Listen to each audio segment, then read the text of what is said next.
Hey everyone, Creatively Cara here, and today we're going to take a look at some of my bullet journal essential supplies. And I just wanted to cover this so that you guys can see what my go-to supplies are, what I usually use for pretty much a lot of my bullet journal setups. Sometimes I may use these items over others, but it really depends on what my theme is going to be and what kind of style I want to portray on the paper. So I'm going to dive into those in just a minute, but I wanted to let you know that all of the supplies that I use today are going to be linked in the description box down below through my Amazon affiliate link, so be sure to check those out if you're interested in any of the supplies I use. I am going to be showing some demonstration of those within my bullet journal as I talk about them, so I hope you enjoy what I have to share. Let's take a look.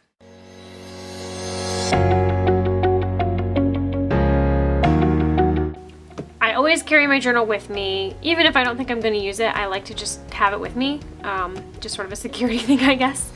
And currently I'm using the Dingbats notebook brand. And this is a vegan brand. I didn't really buy it for that case. I just liked the notebook look itself. It is an A5 plus, so it's a little bit bigger than the A5 size, and I really like that about it. So it gives me a little bit of extra room to work with, but still keeping it at a reasonable size. The pages are very smooth. They don't come numbered, at least with this style. They do have other styles that are numbered, but that didn't really bother me too much. It does come with a pocket, but currently this is the book I use. I've also used a Leuchtturm 1917. I like those as well. Those are the standard A5 size. Nothing wrong with them. I just wanted to explore new and different journals. I usually also have some sort of sketchbook on hand as well. So, I mean, this is just an Artist Loft brand from Michaels, but any kind of sketchbook works fine. I use it for doodles when I'm trying to plan out my monthly themes, or even if I just want to doodle in itself, it's nice to have these at hand. So I do keep those on my desk at all times, which helps me when I'm going to just kind of doodle around. My daily pen that I use is the Pilot G2 size 5. I really like this pen because it writes really smooth, it's comfortable to hold, and it can sometimes smudge, but I'm right-handed and it dries fast enough where it doesn't bother me. So this pen is what I use every day to just write. Another pen that I've recently come to just love is the Micron PN is what it's called, but it's a Pigma Micron.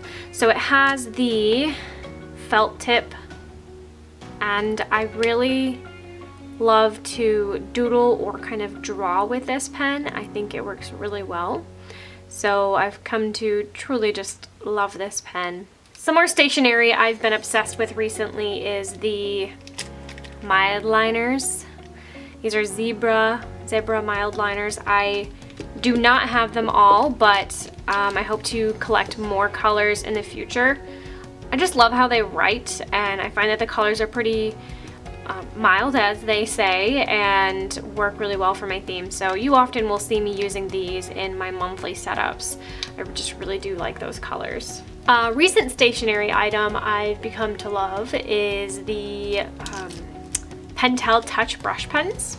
So I have this pack, which came with all these colors, and I got it for Christmas, and then I kind of wanted the Tombow Futunesque colors, but this is what I received, and I was still really thrilled. I think this was actually on my wish list because the Tombow Futunesque colors had like just come out. So these were on my wish list, and I love them. They work so well, especially if you want to do hand lettering, but on the smaller side. The Tombow dual brush markers are pretty nice, but they write so big and thick, which is great for sometimes, but I often find that I'm writing smaller with my hand lettering, and so I wanted something to be able to do that with, and these work well. Speaking of which, I also love the Tombow Futunesque. I know I just kind of briefly talked about that. They do have a hard tip and a soft tip. I kind of jump between the two.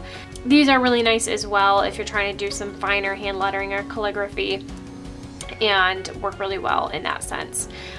It's also been handy for when you want to do some doodling, if you kind of want that varied line thickness. It kind of offers that for you, so that is also a nice benefit of these brush pens.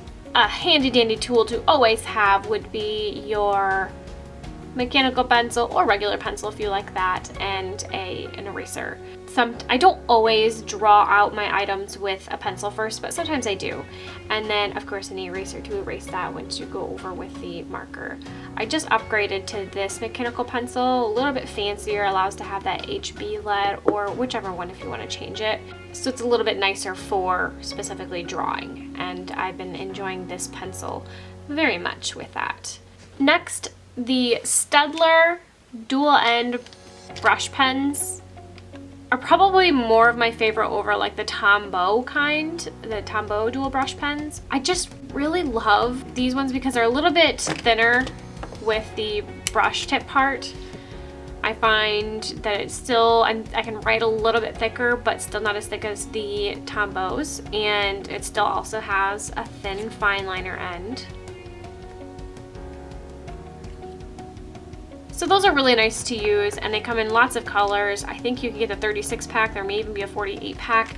And the nice thing about this too is they do have fine liners as well that basically match these colors. So I have the brush pens, but then I also have the fine liners as well, so that they kind of match up with these when I want to use a thin line.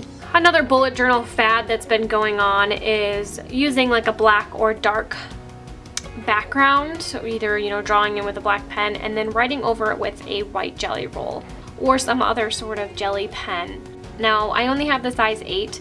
I do find that the 10 might work a little better, but size 8 so far has been fine for me when writing. A mini ruler used to be something that I took everywhere with me as well, but recently I've just been drawing my lines without a ruler. It saves a lot of time, and I find that sometimes it looks nicer with the messier lines. That's just my style though. Some people need to have straight lines, and if you are a person that needs straight lines, I would recommend a mini ruler. This is a Westcott stainless steel, and I find that it works pretty darn well and easy to carry around. What are some of your favorite supplies? Let me know in the comments section below.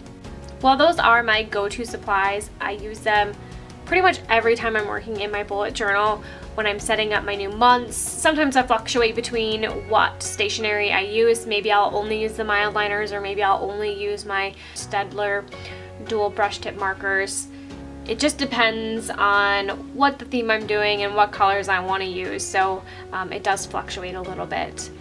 But I would say that these are items that I probably would recommend 100%. I love them all. They've worked really well for me, and I will probably continue to use them, and yeah. Thank you so much for taking the time to watch my video today. If you liked what you saw, make sure you hit that like button down below, and if you haven't already, make sure you hit that subscribe button as well. You can follow me on my other social media accounts or watch my previous video. Until next time, bye-bye.